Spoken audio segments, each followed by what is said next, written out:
Greetings, people of the future. This is Krellendon here.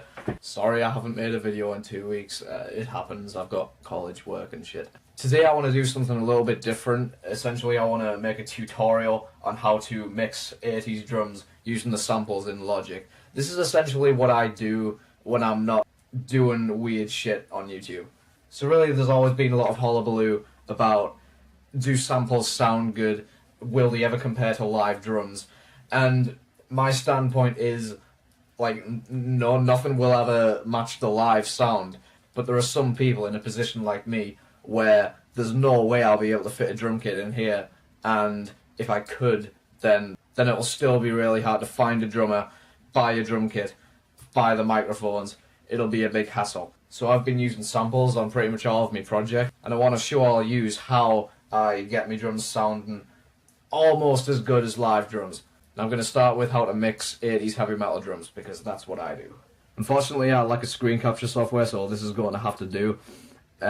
Basically, I program all the drums in one master track, which is up here, and I have it muted, which is essentially because it's just one Logic drum kit. And then what I do is I separate out all the instruments into separate tracks so that I can mix them all individually, and I can pick which kick, which snare, which hi-hat, and whatever. And this is a mix that I've been working on for my album for just over a week now, and this is how it sounds.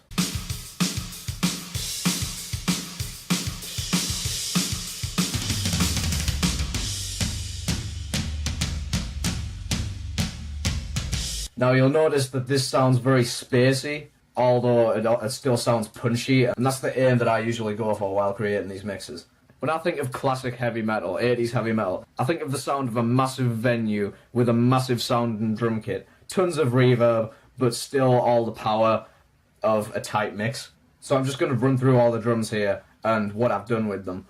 I'll start with the kick. I've got the bus on the kick turned up to about minus 2.6. And it's still got a considerable amount of reverb on it. No low frequency reverb. I rolled off the low frequencies, and the EQ. You'll notice there's spaces where I've cut it a bit, spaces where I've boosted it.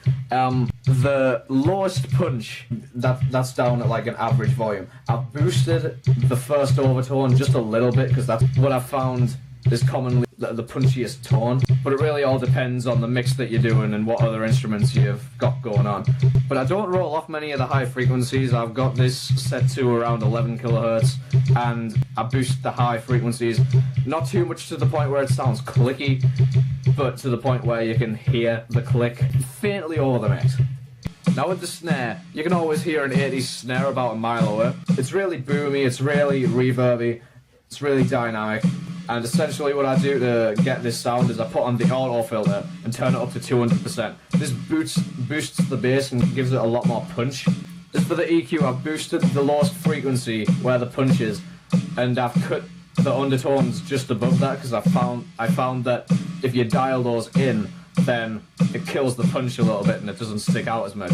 I've boosted the high frequencies from around 2K upwards, only cutting out really high because you don't want it sounding too tingy. But aside from that, I've got a considerable amount of reverb, with the peak of the reverb about 50 milliseconds after the actual hit of the snare. That gives it the effect of an echo, kind of, off the far side of a room.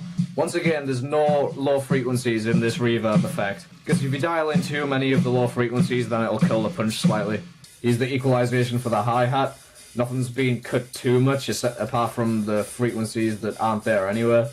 Really what we're looking for here is a drum sound that cuts, and it doesn't get buried, but it still has the punch. The ride cymbal, not much to see here, it's still just being boosted in the high frequencies, because any low frequency that gets boosted too much will interfere with the guitars and the vocals and everything. It'll be a mess. Once again, I haven't done much with the cymbals. I've just boosted the high frequencies, and that's about it.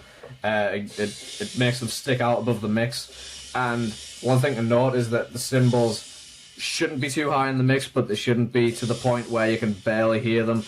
There has to be a considerable volume on them. Now the toms is where it gets interesting. I'm using the Bluebird toms in this mix because I found that they're really boomy and powerful. It took me months to figure out how to get this really powerful dynamic sound out of them.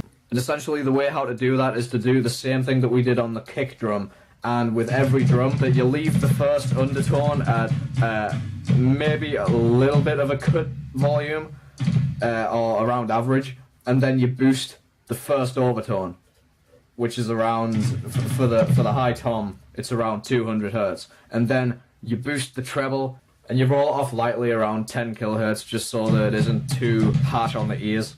And you do the same general thing for all three toms. And I'm using a basic reverb effect here, more of the decay than anything, and it's at around 28%. Once again, there's no low frequencies in this reverb, and the high cut is at around 12 kilohertz, the highest it'll go.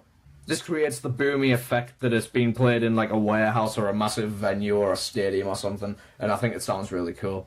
And it took me forever, literally, to figure out how to get the reverb on the toms whilst having the punchiness and the power to stick out over the mix. And I think I've finally discovered something that helps me out with it. Essentially what I've done is I've put an adaptive limiter on all of the drums. I've cranked the gain and made the output ceiling as low as it'll go.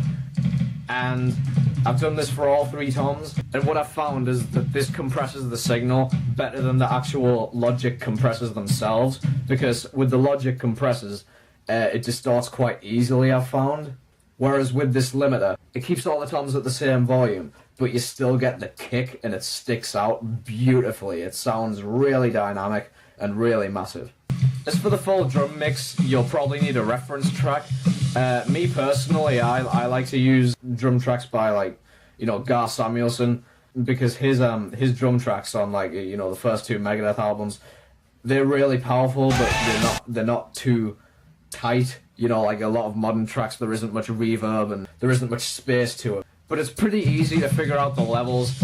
Once again, cymbals don't have to be too high. Hi-hat and ride have to be at a reasonable volume, not to the point where the prominent thing that your ear can't help but hear in the mix, but you still have to hear all of the little things. It helps. One mistake that I've made in the past is compressing the hi-hat too much. Same with the ride cymbal. What I thought at the time was that this would help all of the notes cut through the mix. However, what I've found is that it sounds way more realistic if it's just a raw signal with not much compression on them. It may not be perfect, but it gives a more convincing sound of a live drummer, I've found. Now, for anyone who's interested in production and stuff like this and recording at home on a low budget, I hope that I was of good help. Leave a comment if you want more videos like this, and I'll take your requests into account. And on a final note, I think I'll leave you with the mix as it is right now.